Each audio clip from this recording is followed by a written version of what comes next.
हमारी माओं को, बहनों को एक अच्छी आदत होती है, बहुत अच्छी आदत होती है कि वो थोड़ा, क्योंकि घर उन्होंने चलाना होता है, कबीलदारी का उनको पता होता है। आज के बाद सिलेंडर इतना महंगा, आज के बाद दही पर लगेगा जीएसटी, आज के बाद घी पर, लस्सी पर। अब सिर्फ सांस लेना ही बच गया है कि सांस पर जीएसटी ना लगा वाली भी थी। और ये बात सुनकर तसल्ली देने वाली बात भी थी कि इस बात को कहने के लिए जिगरा चाहिए। मैंने जब से होश संभाला है, मैंने किसी नेता को इलेक्शन के इतना नजदीक आके इतना बोल्ड, इतना सीधा दिल से बोलते हुए कभी नहीं देखा। जब अरविंद केजरीवाल जी ने कहा दिल्ली के वोटरों को कि अगर मेरे 2015 से लेकर 2020 तक के काम अच्छे लगे तो मुझे वोट देना, वरना मुझे वोट मत देना। ये बात कह देंगे ये नेता?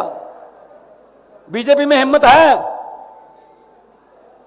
कांग्रेस में हिम्मत है ये कहने की कि हमारे काम देखो? चलो कांग्रेस ने तो काम बेचारी ने किए ही नहीं, कोई उनका तो आप ही काम तमाम हो गया।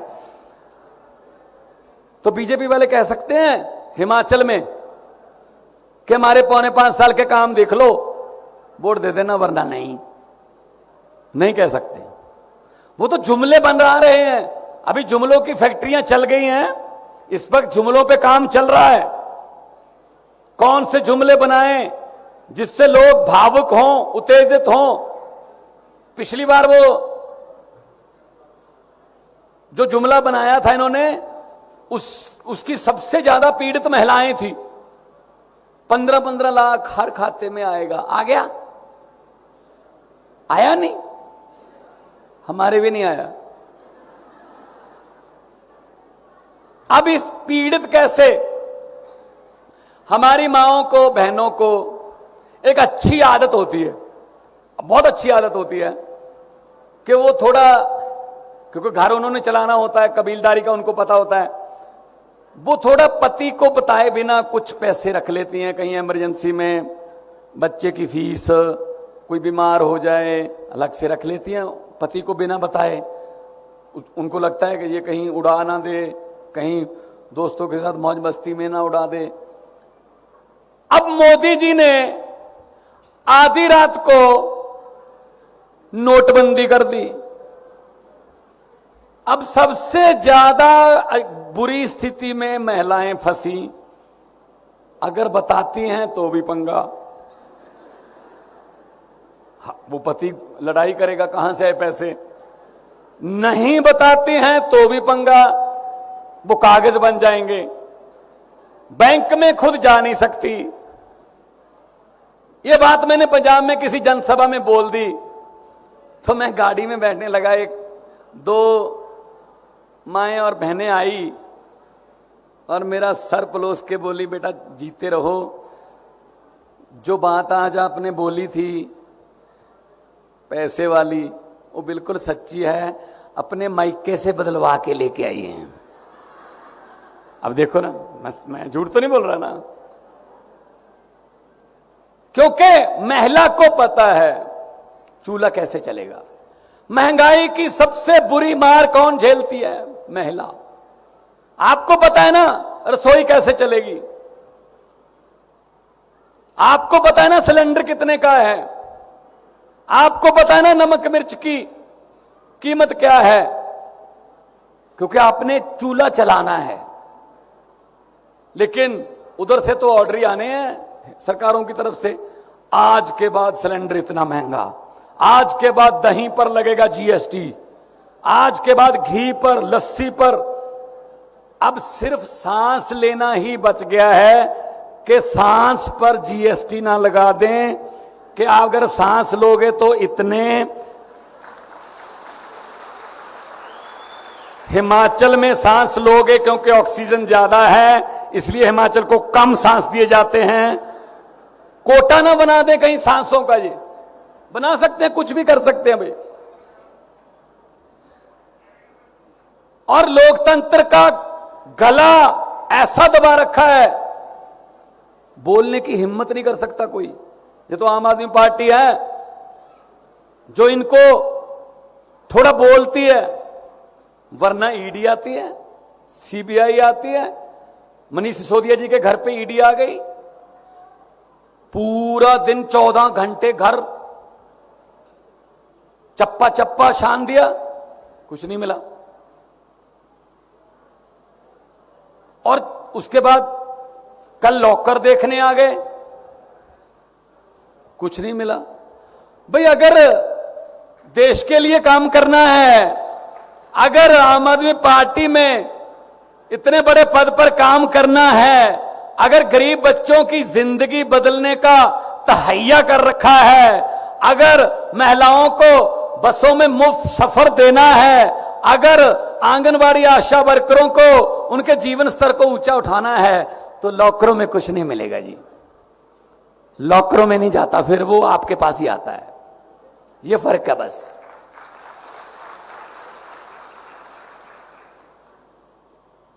गुरु नानक साहब ने कहा था, सो क्यों मंदा आखिए जित जम्मे राजान।